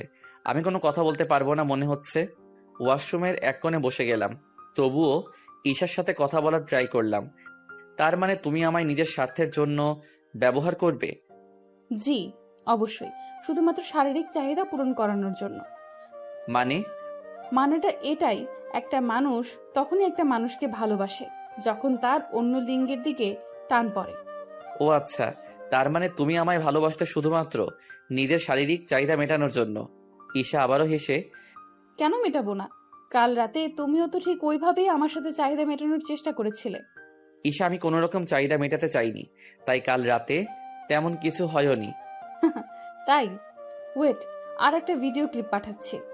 মানে? কাল রাতে এক গ্লাস পানি চেয়েছিলে, মনে আছে? হ্যাঁ, কিন্তু এক গ্লাস পানির সাথে ভিডিও, কিছুই তো বুঝতেছি না। ওই পানিতে ঘুমের ওষুধ মেশানো ছিল। তারপর যেটা হয়েছে সেটা নিশ্চয়ই বুঝতে পারছো না, তো ভিডিওতে দেখে নিও। ঈশার প্রতিটা কথা এখন আমার বুকে সুচ হয়ে ঢুকছে আর তীরের ফলা হয়ে বাইরে বের হচ্ছে। আমি ঈশাকে কান্না করতে করতে, প্লিজ ঈশা, আমাকে এভাবে ব্যবহার করো না। আমি তোমার কি ক্ষতি করেছি বলো? তুমি আমায় অনেক কষ্ট দিয়েছো ওই কিছু ঘন্টার মধ্যে। আমার আম্মু আব্বু ভাইয়াও আমায় এতদিন কষ্ট দেয়নি। মুড নিয়ে এই কথাটা বলে ফোনটা রেখে দিল। আমি ভিডিও ক্লিপটা অন করতেই দেখে আমি ঘুমিয়ে আছি। ঈশা আমাকে ঘুমের অবস্থায় যাচ্ছে তাই ভাবে আমার সাথে চাহিদা মেটাচ্ছে। ঈশা আমার উপরে চেপে আছে। আমার এখন কিছু করার নেই, কারণ আমি কিছু করতে গেলে যদি ঈশা আবার জানতে পেরে আরো মানুষকে শেয়ার করে দেয়। আমি নিজে আমার মাথার চুল ধরে কান্না করতে থাকলাম। আয়নায় নিজের মুখটা দেখে আয়নায় থুতু ছুঁড়ে, দেখো অব্র, বিশ্বাস হলো তো পৃথিবী এখন কেমন? পৃথিবী গোল, তেমনই সবার মন গোল। কার মন কোন দিকে কখন ঘুরে যাবে বুঝতেই পারবি না। কিছুক্ষণ পর রোমান আমায় ডাক দিল। আমি বাইরে বের হলাম, এমনভাবে যেন আমার সাথে এখন কিছুই হয়নি। কিরে, এত লেট হলো কেন? কিছু না দোস্ত, ও একটু সিগারেট। হ্যাঁ ভাই, এরকম মিথ্যা মুখে হাসি নিয়ে পৃথিবীতে কত যুবক যুবতী যে তাদের দিন পার করছে সেটা তারা ছাড়া কেউ জানে না। মনে হাজারো ব্যথা, তবুও মুখে হাসি। হ্যাঁ, এটাই তো আসল জীবন। রাত এখন 1টা বাজে। হঠাৎ ঈশার কল। আমি রিসিভ করলাম না। আরো অনেকবার করলো। আমি জানি ওর চাহিদার জন্য আমায় ফোন দিচ্ছে। কিছুক্ষণ পর ঈশার একটা টেক্সট এলো। অব্র, যেটা করছো সেটা কিন্তু ভালো হচ্ছে না। এই জন্যই আমার বাসায় না এলে কিন্তু তোমার আমার ভিডিও ক্লিপ অন্যদের দিয়ে দেব।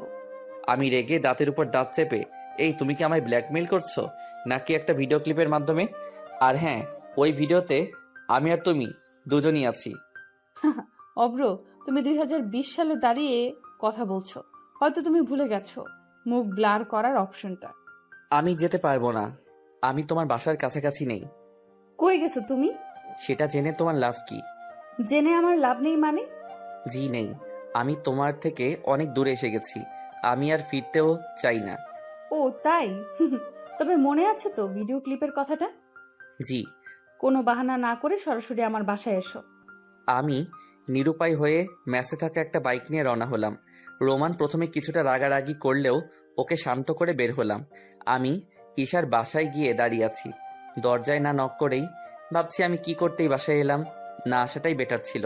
একটা মেয়ের চাহিদা মেটাতে আমি তার বাসার সামনে দাঁড়িয়ে এখন মনে হচ্ছে নিজেকে একটা কল বয় যারা চাহিদা মেটানোর জন্য নিজের বাসার দরজায় ডাকে। আমার কিছু করার নেই, নিজেকে যে দোষমুক্ত করব তার উপায় নেই।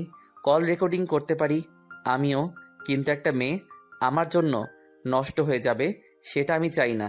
একটা ছেলের কলঙ্ক ক্ষণস্থায়ী, কিন্তু একটা মেয়ের কলঙ্ক লাগলে সেটাকে নিয়ে সারা জীবন বয়ে বেড়াতে হবে। থাক, এসব ভেবে আর কি হবে।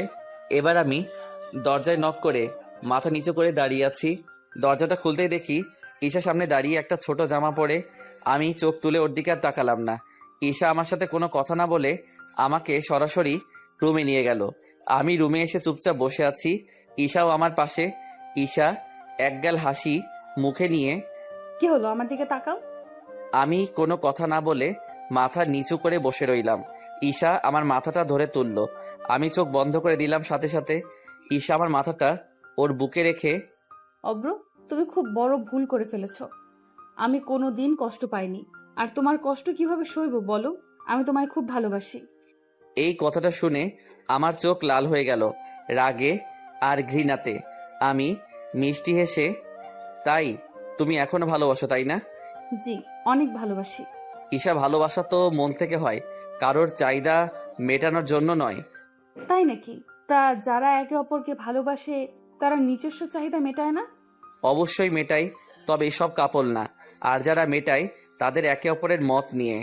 ও, তার মানে তোমার কাছে বুঝি পারমিশন নেওয়া লাগবে? আমি আরো বিরক্ত হয়ে, এই তুমি সরো তো, আমাকে কিছুক্ষণ একা থাকতে দাও। তোমায় কি এই জন্য ডেকেছি নাকি? যেটার জন্য ডেকেছো সেটা আমি অনিচ্ছাই করতে বাধ্য। ও, এটা বলে আমি নিজেই ঈশার থেকে কিছুটা দূরে গিয়ে বসলাম। ঈশা আমার দিকে একভাবে তাকিয়ে রয়েছে। এখন আমার ঈশার দিকে চোখ তুলতেও ঘৃণা করছে। ঈশা একটা ফুলের মতো মেয়ে, কিন্তু তার মনোভাব এতটা খারাপ হবে ভাবতে পারিনি। ঈশা আবারও আমার কাছে এসে আমার হাত দুটো ধরে আমার কপালে একটা কিস দিয়ে, আমি কিন্তু আর পারছি না। তো আমি করব। কি করব মানে? প্লিজ ঈশা, আমার ভালো লাগছে না। ঈশা হেসে, পারবো না বললে কিভাবে হবে বলো? ফুলের মধু খাওয়ার জন্য মৌমাছিকে দরকার, তাই না? ছি ঈশা ছি, আমি ভাবতে পারিনি তোমার কথাবার্তা এমনভাবেও চেঞ্জ হয়ে যাবে বলে। চুপ। আজও আমার অনিচ্ছায় নিজের চাহিদা মিটিয়ে ঈশা ঘুমের দেশে হারিয়ে গেছে, আমাকে ওর বুকে রেখে।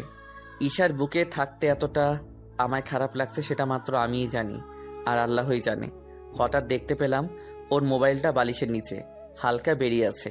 আমি আস্তে করে বের করে পাওয়ার সুইচ অন করতে দেখি লক। ফিঙ্গারপ্রিন্ট আছে, কোনো অসুবিধা নেই।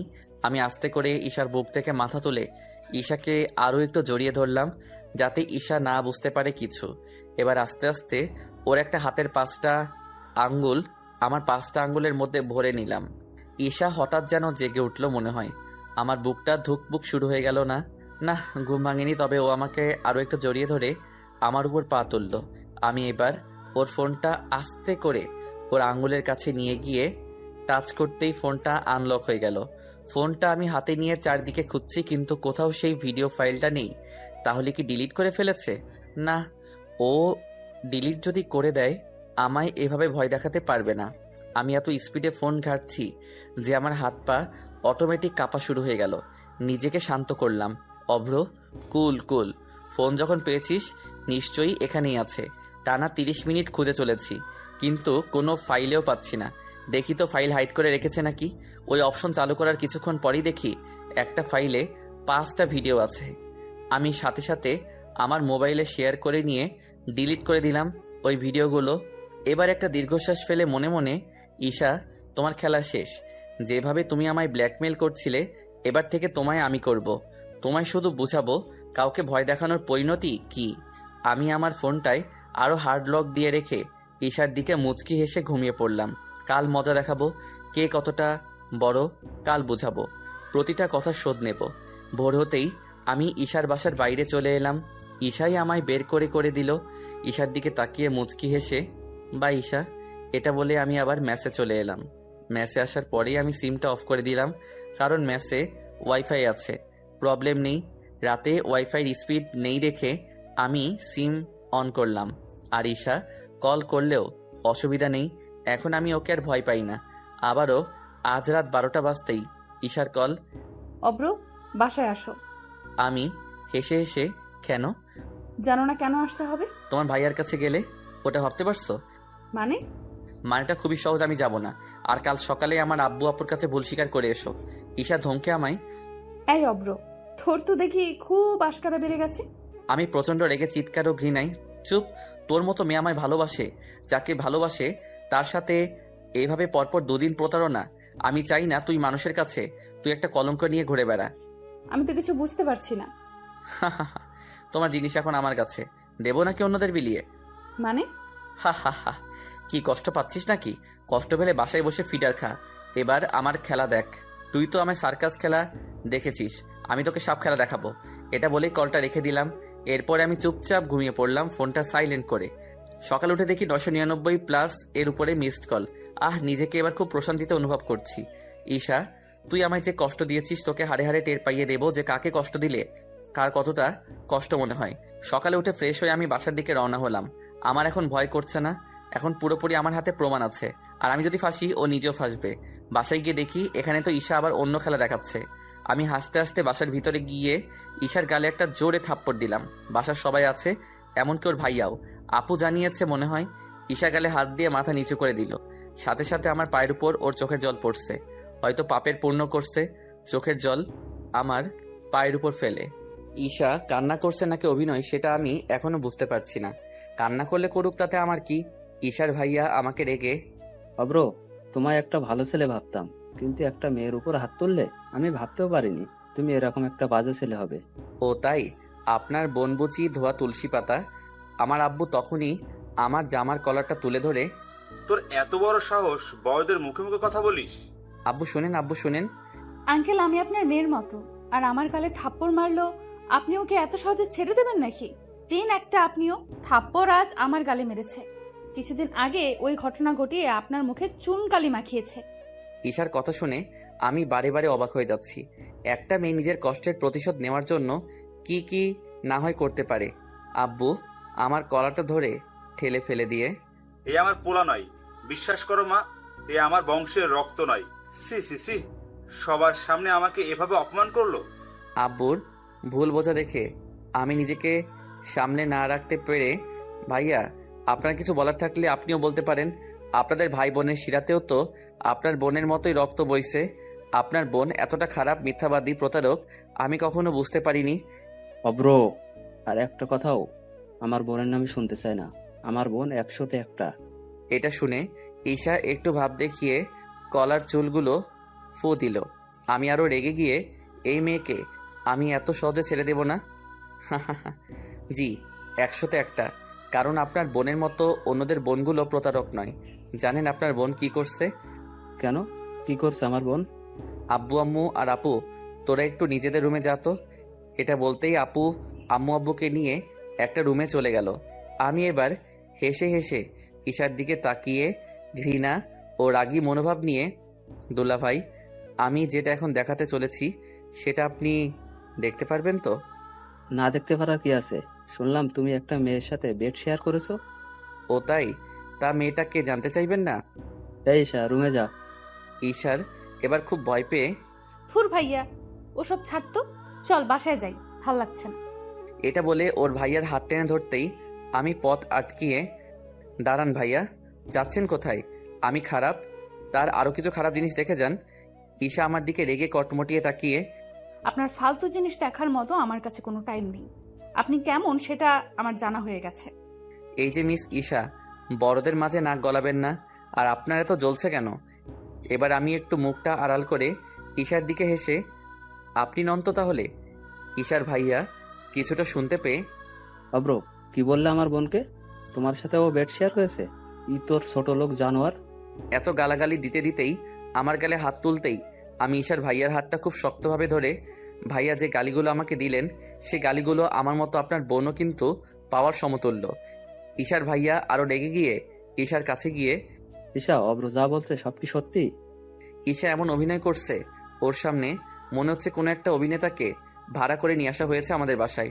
ঈশা ওর ভাইয়ার হাত ধরে খুব কান্না করে করে, ভাইয়া আমি ওর ভিডিওটা ওদের বাসার সবাইকে দিয়েছি বলে ও এইভাবে আমায় শাস্তি দিতে চাইছে। ভাইয়া ওর কথা একদম বিশ্বাস করবা না। ভাইয়া এখানে আমার এক মুহূর্ত থাকতে দম বন্ধ হয়ে আসছে। আমি আর এখানে থাকতে চাই না। ঈশার ভাইয়া ধমক দিয়ে আবারও ঈশাকে, ঈশা, অব্র যা বলেছে সত্যি হলে কিন্তু তোর এই ভাই তোকে আর কোনোদিন চিনবে না। আবারও ঈশা আরও বেশি ঢং করে কান্না করতে করতে, ভাইয়া আমায় বিশ্বাস করো, আমি এসবের কিছুই জানি না। দেখছো না কেমন আমার দিকে তাকিয়ে আছে? মনে হয় এর পরের বারে আমায় বেডে তুলতে চায়। ভাইয়া চলো এখান থেকে।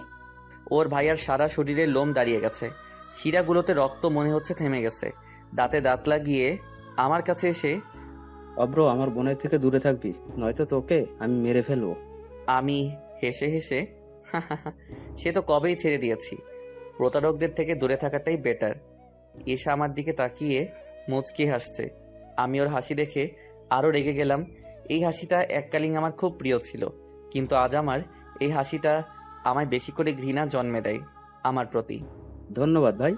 এটা বলে ঈশার ভাইয়া মাথার চুলগুলো ঠিক করছে। আমি তখনই, ভাইয়া মাথাটা একটু ঠিক করে নিন, নয়তো একটু পরে যেটা আপনি দেখতে চলেছেন সেটা দেখে হয়তো আপনি নিজে ঠিক থাকতে পারবেন না, কি করবেন কি না করবেন। ঈশা শুনে কিছুটা অবাক হয়ে, কি দেখাবেন শুনি আপনি? যেটা আপনি দেখিয়ে আপনি আমায় ভয় দেখাচ্ছিলেন সেটাই। সাথে সাথে ঈশা মোবাইলটা বের করে মোবাইল চেক করতে লাগলো। হঠাৎ ওর মুখটা ফ্যাকাশে হয়ে গেল। আমি হাসলাম ঈশার দিকে তাকিয়ে। ঠকবাজ ছেলে একটা। ঈশার ভাইয়ার আমাদের কথার মাঝে আমার বোন তোমাকে ভয় দেখাচ্ছিল কিভাবে শুনি? আমি পকেট থেকে মোবাইলটা বের করতেই ঈশা সাথে সাথে আমার পায়ে পড়ে গেল আর আমার পা জড়িয়ে, অব্র প্লিজ প্লিজ অব্র। ঈশার ভাইয়া ঈশাকে ছাড়াতে চাইলেও ঈশা আমার পা ছাড়তে চাইল না। ঈশার ভাইয়া অবাক হয়ে গিয়ে, আমার বোন তোমার পা এভাবে জড়িয়ে ধরে আছে কেন? ঈশা তুমি নিজেই বলবা নাকি আমি ওটা দেখিয়ে প্রমাণ করে দিব?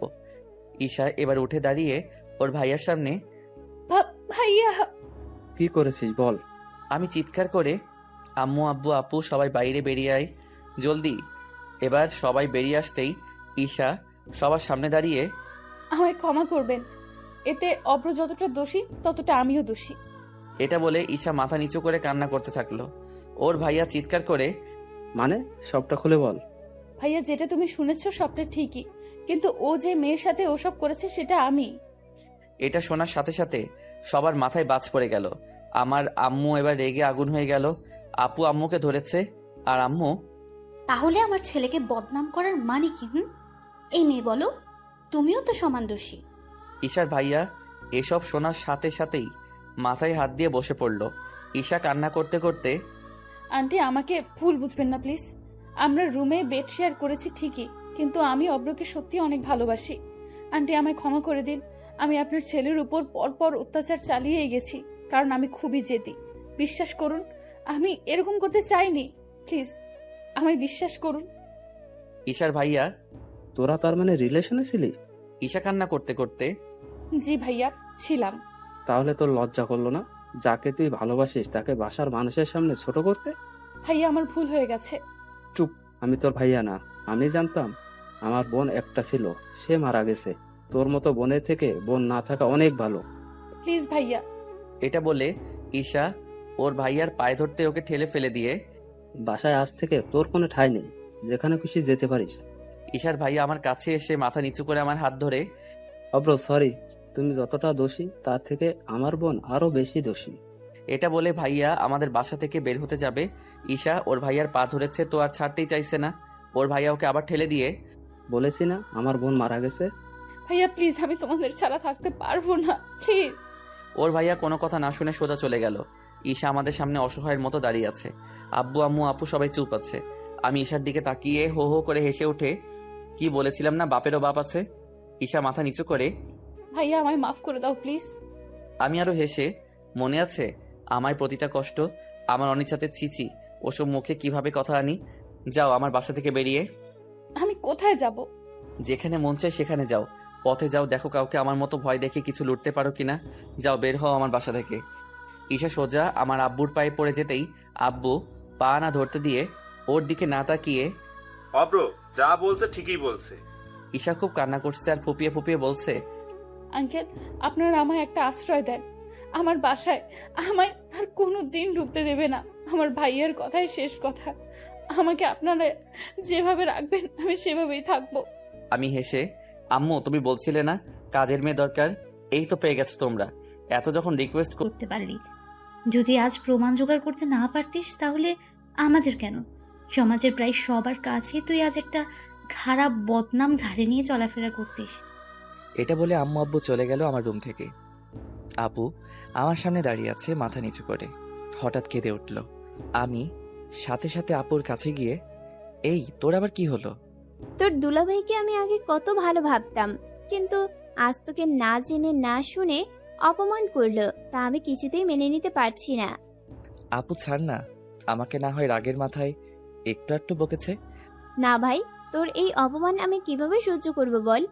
আমি আজই ওর সাথে সব সম্পর্ক নষ্ট করে ফেলবো। আপু এটা বলে আরো কান্না করতে লাগলো।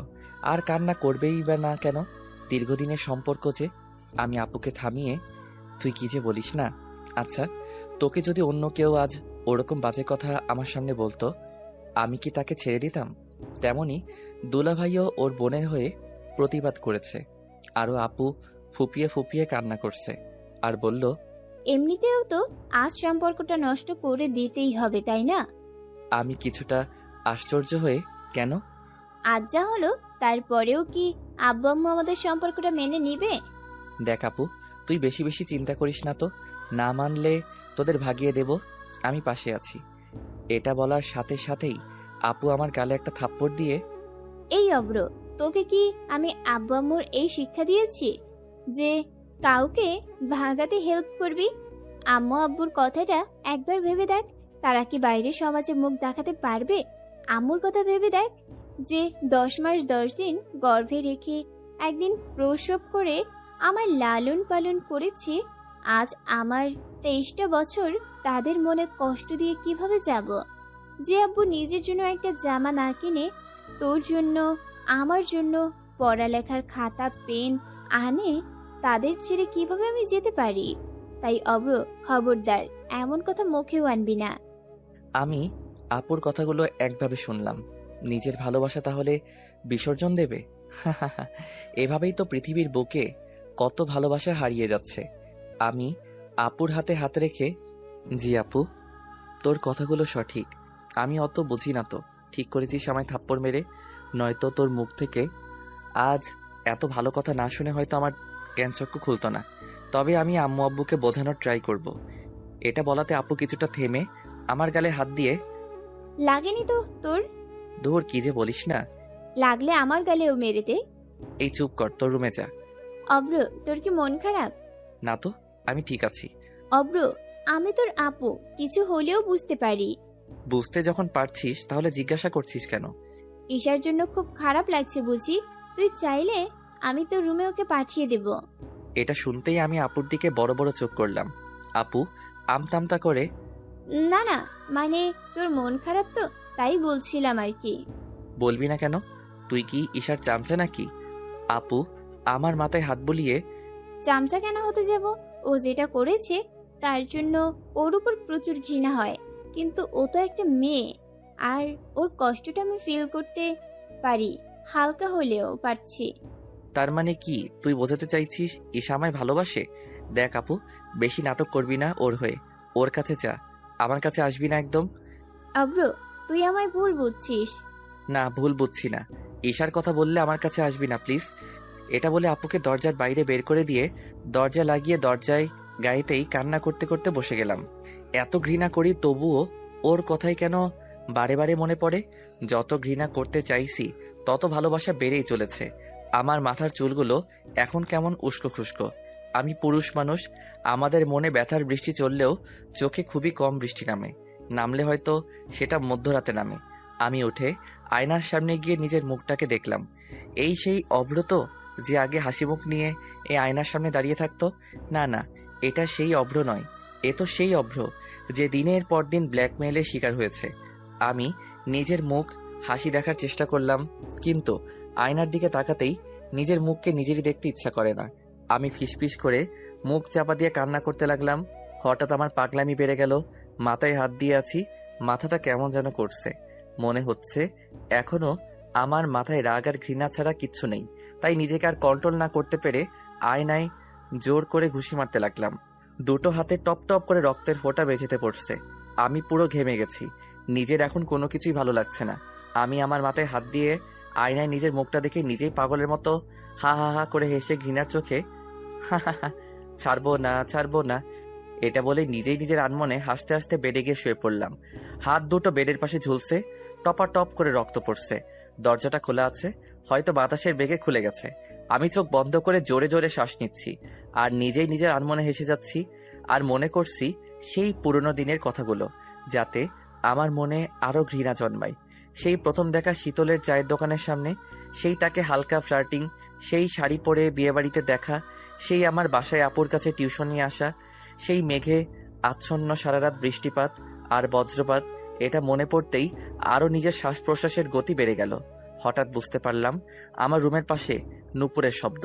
হয়তো আপু আমার রুমের সামনে দিয়ে যাচ্ছে, কিন্তু ওটা আপু নয়, ঈশা। ঈশা আমাকে এই অবস্থাতে দেখে ছুটে এসে আমায় ওর বুকে জড়িয়ে নিয়ে চিৎকার করে, আন্টি, আঙ্কেল, আপু, জলদি আসেন। ঈশা কান্না করছে আর আমার হাত দুটোকে ওর হাতে রেখে কাঁচের টুকরোগুলো বের করছে।